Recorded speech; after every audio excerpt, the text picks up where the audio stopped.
Star come i cowboy, e a volte sono proprio loro che li comprano. La vendita dei tori è un grosso affare.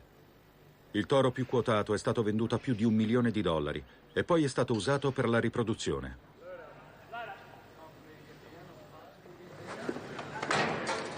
Say like this bull here behind us, sort of like a tight structure. You know, like it's like, say, a triathlete, a guy that's running and bike riding all the time, strong-looking body, attitude. Love it. I love real aggressive bulls that'll sort of really play the game. The crowd loves that sort of thing too. So you know, like, yeah, I like. There's a bull just there, big horns. I love that. People love that for rodeo, but you know what I mean. Like he looks pretty fit and sort of toned, but you know that's what I like anyway. You don't know what they're going to do at any given time. No matter how many times you've been around them or near them in a pen or been on them in the chute, they can always do something. They're so big and so strong that you can't predict what they're going to do, so you got to be ready for anything because they can change their mind like that. Bulls are definitely athletes. You should sit on one. People call them dumb animals, but when you've been involved with them for as long as I have, 25 years, I guess, every one is a different little character. Some bulls are real quiet in the backyards, and then when they buck, they just want to hook everything. Well, other bulls are real mad in the backyards, and then when you buck them, they walk off like old milking cows. Le associazioni animaliste criticano questo sport perché dicono che i tori vengono tormentati. Ma queste affermazioni vengono contestate da tutte le persone coinvolte nel bull riding. These guys get looked after better than what we do. I'm serious. Like, I mean, it's no point to us having them hurt or injured or stressed or because I mean, I'm the one that gets stressed out if I see a situation where that's going to happen. Oh, you got to treat them well, otherwise they won't perform. You know, it's just like us. If we say if we're going to go and run a marathon, well, someone locks us in a room and feeds us spaghetti on toast. You know, we're not gonna do it. So they get fed well. They get looked after. You've got race horses. You can't make a racehorse race. You got a bull. You can't make a bull buck. There's millions and millions and millions of bulls, and they might buck 100 and only get one or two good bulls out of it because those two bulls they enjoy it, they like to do it, and that's what we take them for. Look, I'll guarantee you just cannot make them buck. It's just not possible. I mean, they just won't do it. I wish we could make them buck because it'd be a lot easier because you could just go buy 10 bulls and take them to rodeo.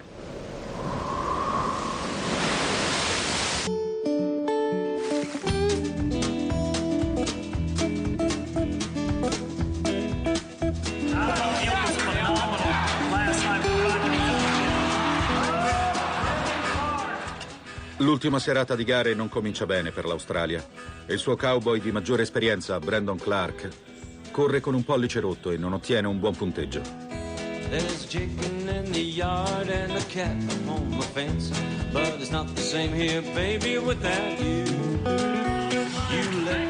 Adrian Ferrero fa iniziare bene il Messico con 88,05 su Unforgivable.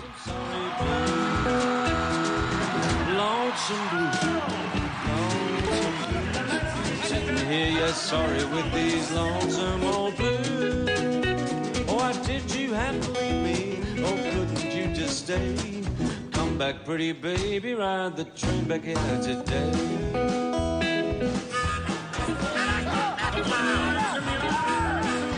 Paolo Grimber rafforza il vantaggio del Brasile con 85,5 su Rubber Band Man.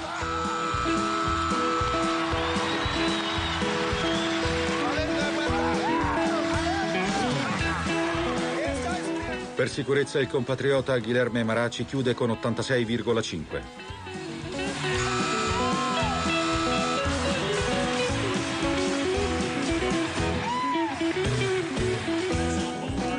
Scott Schiffner riesce a concludere 5 corse con 86 e porta il Canada al secondo posto.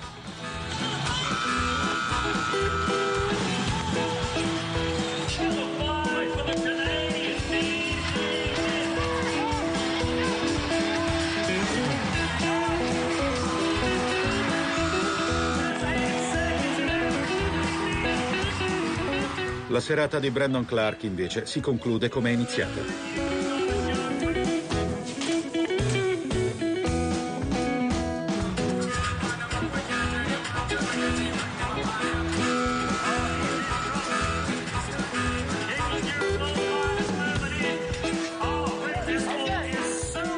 Paolo Krimber chiude benissimo il weekend con 90 punti su Badacius.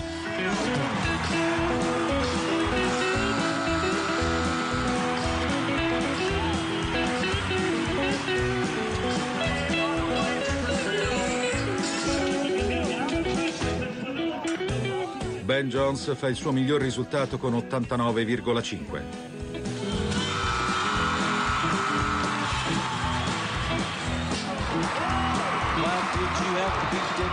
Why couldn't we just be? Or maybe things be better if you only wanted me. But I couldn't hold you down. You was raised upon that town. All that's left is left in that old train. Lonesome blues, lonesome blues. Sitting here and I'm sorry with these lonesome old blues. Nel finale, Robson Palermo centra un 89 che assicura la vittoria al Brasile. Come back, pretty baby, ride that train back in today.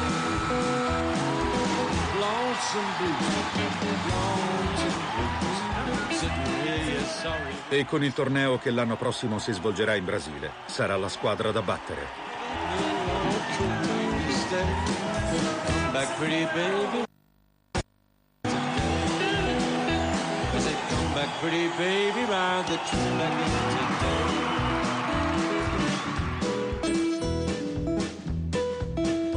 Baby, come on back. I'm lonesome.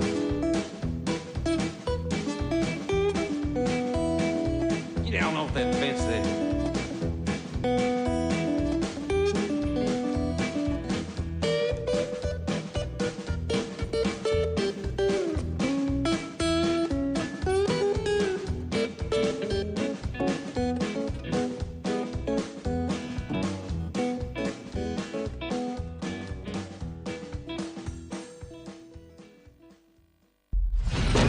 Stress inusuali per mesi e mesi, ma la forza mentale è la qualità più importante di un avventuriero.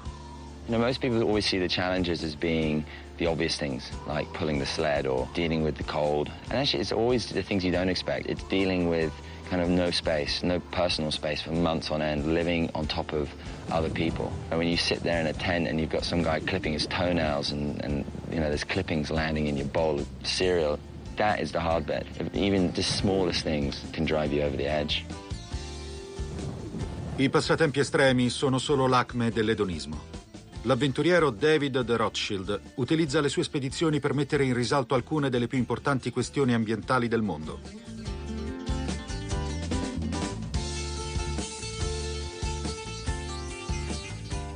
Abbiamo invitato David a vivere un'avventura in Nepal per scoprire i pregi del turismo responsabile.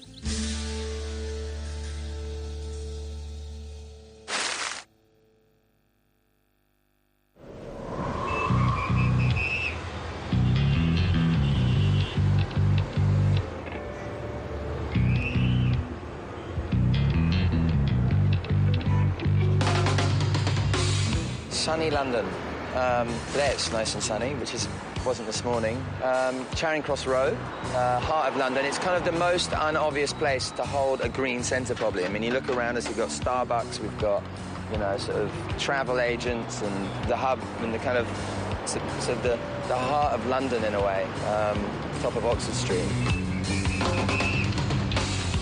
When I get in the city, I'm sort of slightly claustrophobic. I can stay for a certain amount of time, and then it's like, ugh, got to get out.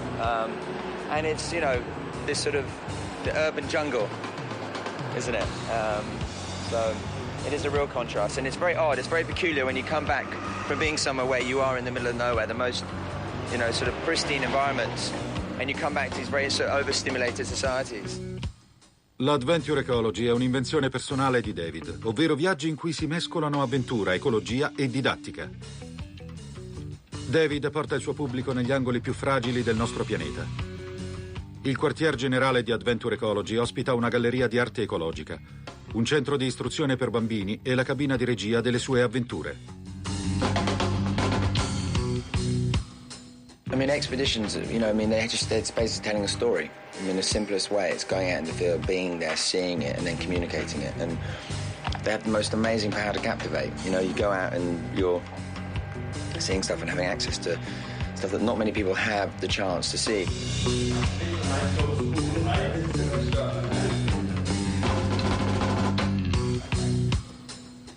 The whole model is building an adventure around getting a message out. So what we try and do is say, rather than say, I'm going to climb that mountain and then just plug in a bit of education, we go, okay, we want to tackle a cause and we want to get that message out there about something that's happening, and then we figure out how then to put an expedition around it. La passione di David per l'avventura è cominciata durante la sua prima spedizione, che lo portò in capo al mondo. Antarctica was just another adventure, you know. It was something that I had an opportunity to join a team. I was, you know, I didn't grow up sort of drinking and breathing Scott and Shackleton, and, you know, it was, you know, a great opportunity to join a fantastic adventure. I did a lot of training. I remember dragging, I got 2 big car tires, filled them with concrete, and would drag them with a 45-kilo backpack up and down Bondi Beach. One of the great tourist beaches of the world. Always get funny looks. After the first few times, people sort of ignored me, and then after a while, they kept on sort of stopping me and going, you mad? What's wrong with you? When you're traveling every single day and you've got a lot of time to think, it gave me the opportunity to actually think, hang on, we should use it more. Hang on, this is a great way to use adventure as a sort of catalyst for education. And that's really where adventure ecology was born, probably somewhere halfway across Antarctica, en route to the South Pole. You should know by now the monsters sleep inside us all, way down deep, yeah, way down.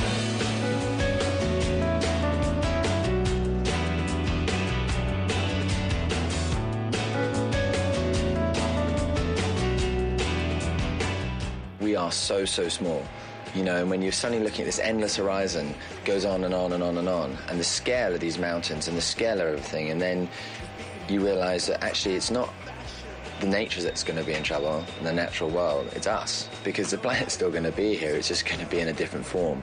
So it's that thing of you just look at it and you think, we're in real trouble. I mean, we're so small, and that to me is that's the big shift of getting people. It's more about saving ourselves than it's saving nature, or our ability to live on this planet.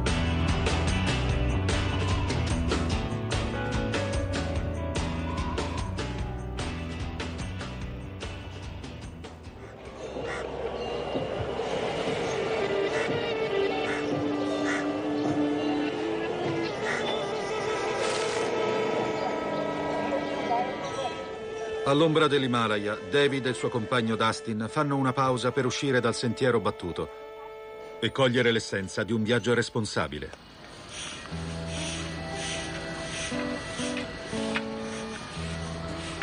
Nepal. Come to Nepal with Dustin for a few days out. Just finished an expedition in Ecuador and in between trips. It's an amazing part of the world. I've never been here before. On one side there's an amazingly rich and diverse country, and on the other side there's a country that's facing the challenges of development and everything that goes with it. What this trip is about is to be able to spend your dollar in the right place to make sure that money does trickle down, but also research a bit around what different communities around the world, how their education systems run and what their challenges are.